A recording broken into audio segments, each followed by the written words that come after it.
Дүкөнчү биздин акчабызга эле бизге продукта берсе биз не дейбиз? Рахмат, чоң рахмат. Не иш кылып койду? Сиздин акчаңызды алды, сиздин акыңыз болгон 1 килограмм конфетти пакетке салып берди. Сиз эмне? Рахмат. Жылуу, жумшак, жылмайып, жакшы адамсыз да, чоң рахмат.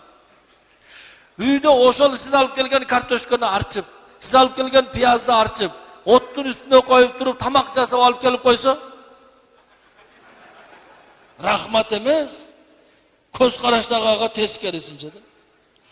Аллах разы болсун, чоң рахмат. Ушул сөздү үйрөнсөк, бул өтө жакшы нерсе. Кайсыл күйөө аялына айтса, Аллах сенден разы болсун десе, ошол аялга 60 жылдык ибадатын соо жазылат. Билесизби? 10 жол айтыңыз күндө,